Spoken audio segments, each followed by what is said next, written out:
자, 이 친구는 영국에서 온 친구인데 얘기를 좀 해보니까 굉장히 쿨한 친구예요. 아침에 밥 먹고 있는데 차 한 잔을 권하길래 냅다 마시고 얘기를 좀 나눴습니다. 영국에서 여기까지 바이크 타고 여행을 하고 있고 또 이제 앞으로 여정이 있어가지고 오늘 출발을 한다고 합니다. 멋져요. 이렇게 배낭 메고 남자의 로망이죠, 이게 바로. 아, 멋지다. 자, 이제 가는 것 같아요.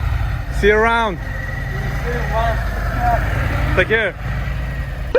자, 오늘은 아침에 운동하기 위해서 헬스장에 왔고요. 하루에 5유로입니다. 가격이 싸지는 않아요. 내부 시설은 대략 이렇게 생겼습니다. 스쿼시 이용할 수 있고 기구들 대략 요 정도 있고요. 덤벨 이렇게 있고 제일 무거운 게 40kg까지. 이쪽에는 이제 칼리스테닉스랑 크로스핏 할 수 있게 시설이 되어 있고요. 조금 아쉬운 게 여기 보시면은 벤치프레스가 이렇게 되어 있어요. 좀 위험하죠, 사실 이렇게 되면. 그리고 디클라인 벤치프레스가 없다는 거. 여기 보면 이제 파워렉이 있는데 괜찮아요. 근데 문제가 요 패드가 분리가 안 돼요. 이거 비 오겠는데. 일단은 오늘 아침에 운동 다녀왔고요. 그리고 좀 쉬다가 다시 밖으로 나와서 슬로바키아 전통 음식 중에 하나를 먹어볼까 합니다. 이름은 발음하기가 너무 힘들어서 패스. 일단은 호스텔에서 추천받은 식당이 하나 있어가지고 그쪽으로 가서 한번 볼게요. 메뉴 보고 결정을 하도록 하겠습니다. 젊은 친구들이 신났어요. 기념품 가게인가? 이거 귀여워요. 이런 거 해골이 뚫레뚫레거리고 있죠. 야, 이 건물은 폐간 것 같죠? 버려진 건물인 것 같죠? 그냥 봐도. 나도 타고 가고 싶다.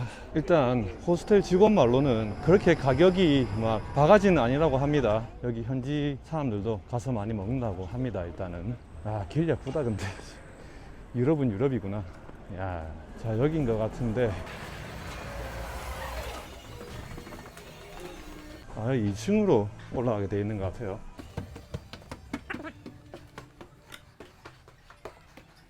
야, 입구가 끝내줘요. Hello, I'm gonna show you what it is. This one. Yes, yes, Yeah. yes. 자, 한번 메뉴를 보고 사실 맥주가 좀 땡기기는 하는데. House beer. House beer. Okay, one please. 맛을 보도록 하겠습니다. 제가 주문한 게 요거예요. 이 사람이 sheep cheese랑 and bacon이라고 했기 때문에 아마 기본형으로 나올 것 같습니다. 이 메뉴가 구성이 되게 좀 알차다고 해야 되나? 되게 많고 잘 돼 있는 것 같아요. 이렇게 역사 같은 거로 보이죠? 이렇게 좀 적혀 있는 것도 있고 굿즈도 팔고 아무래도 역사가 좀 있는 식당인 것 같습니다. Thank you so much. 자, 맥주 나왔고요. 일단은 한번 마셔봅시다. 맥주 한 잔. 시원하다. 자, 일단은 제가 술은 잘은 모르지만 탄산이 거의 없고요. 목 넘김 좋고 끝에 약간 쓴맛이 나는데 왠지는 모르겠어요. 도수는 되게 낮은 것 같고 일단 보리차 맛 납니다. 구수한 맛 나고요. 보통 맥주처럼 청량한 그런 맛이 아니라 되게 구수한 맛이 나는 그런 맥주입니다. 식사 후에 조금 마실 수 있도록 남겨놓도록 하겠습니다. 식전에 내부 한번 살짝만 보여드리면 아직 손님이 많이 없습니다. 제가 저녁 식사 시간 전에 와가지고 덕분에 아무 부담 없이 거리낌 없이 먹방을 진행할 수가 있게 되었습니다. 제가 이런 걸 원했죠. 쪽팔림 없는 거, 부끄럼 없는 거, 당당하게 먹을 수 있는 거. 주문하신 음식이 나왔습니다. 자, 이게 슬로바키아 전통 음식 중에 하나, 양치즈와 만두가 만두? 어쨌든 만두라고 합니다. 이게 크리미하고 부드러운 치즈의 맛을 느낄 수가 있다고 하네요. 자, 일단 냄새 한번 맡아보고.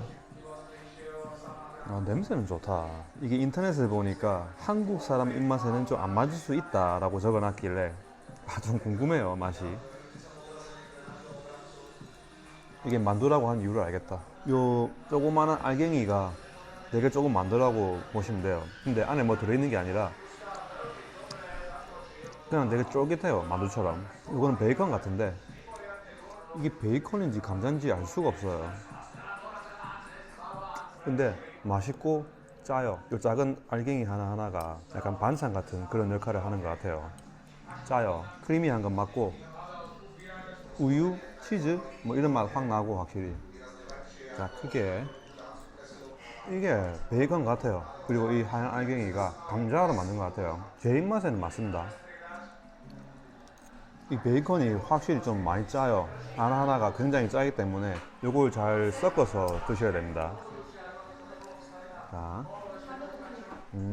맛있다. 야채가 좀 없는 게 아쉽긴 한데 맛이 좀 팬시한 맛이 아니고 굉장히 옛날 맛, 그리고 이제 저렴한 맛. 근데 이제 저렴하다고 해서 싼 맛이라는 말이 아니라 되게 옛날에 이제 못 살 때 먹던 음식 있잖아요. 그런 느낌이에요, 이게 딱. 되게 기본이에요. 그냥 막 음식에 기교를 부린 게 아니라 딱 기본으로 그냥 먹을 수 있는 그런 맛이에요. 양치즈. 근데 그렇다고 치즈나 우유 맛이 이렇게 확 올라오는 것도 아니에요. 되게 거의 안 느껴져요. 맛 괜찮고요.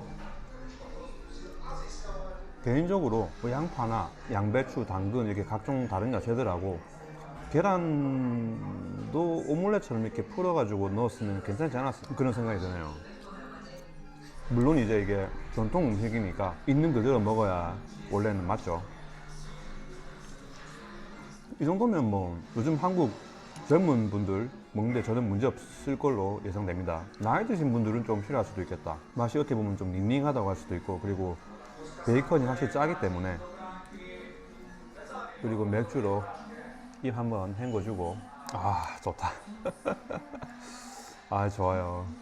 왠지 모르게 웃음이 절로 나는 맛이에요. 몰라요, 이렇게 먹으면서 맥주를 한잔 하니까 기분이 좋아요. 이게 확실히 짜다. 이게 어떻게 먹어도 짠맛이 가시질 않아요. 그리고 제가 김치를 잘 안 먹는데 이 맛이 김치를 불러요. 김치, 깍두기 이런 거랑 되게 잘 어울릴 것 같은데, 이거. 그리고 식당 전반적인 분위기도 좋고, 잘은 아니지만은 직원이 영어가 되는 점도 좋아요. 응대도 나쁘지 않게 일반적으로 잘했고, 그 바르샤바 폴란드 쪽은 다들 아시다시피 표정이 다 굳어 있죠. 웃지를 않아요. 그리고 이제 관광객들 많이 가는 이제 투어리스틱 에어리아인데도 거의 대부분의 사람들이 영어를 쓸 줄 모릅니다. 응대 자체가 서비스업에 종사하면은 사실 그렇게 하면 안 되는데, 뭐 그쪽 문화고 전통 중에 하나니까 저는 그게 바뀌어야 된다라고 말을 하는 건 아니에요. 어쨌든 폴란드나 슬로바키아 가실 분들은 영상 참고하시고 염두에 두고 여행하시면 조금 마음의 준비가 되실 거예요. 와, 근데 계속 먹으니까 입안에 남는 게 느끼함과 짠맛 딱 두 개밖에 없어요. 이거 확실히 이것만 시키면 안 되고 다른 거랑 같이 먹어야 돼요. 사이드 디시가 이거 있어야 돼요. 이쪽 유럽 사람들한테는 맞을 수가 있는데 일반적인 한국 분들한테는 물론 그냥 먹을 수도 있는데 약간 매운 음식이나 달짝지근한 그런 다른 사이드 디시랑 같이 먹는 게 먹기 수월할 겁니다, 아마. 혹은 뭐 맥주나 콜라, 피클이랑 먹어도 되겠다. 피클도 괜찮을 것 같고, 혹은 아싸리 짠 베이컨을 빼고 소세지를 넣는 것도 나은 것 같아요. 제가 아주 간단하게 한 그릇 비웠습니다. 살짝 느끼함과 짠맛이 아직 남아있고 올라오긴 하는데 저는 뭐 한 그릇 정도는 나쁘지 않은 것 같아요. 이것보다 이제 사이즈가 커지면은 솔직히 남길 것 같고, 요 사이즈나 혹은 요 반 사이즈 정도 돼도 다른 거랑 같이 먹으면 괜찮은 것 같아요. 일단은 저는 이제 맥주 비우고 다른 곳으로 이동해 보도록 하겠습니다. Peace out.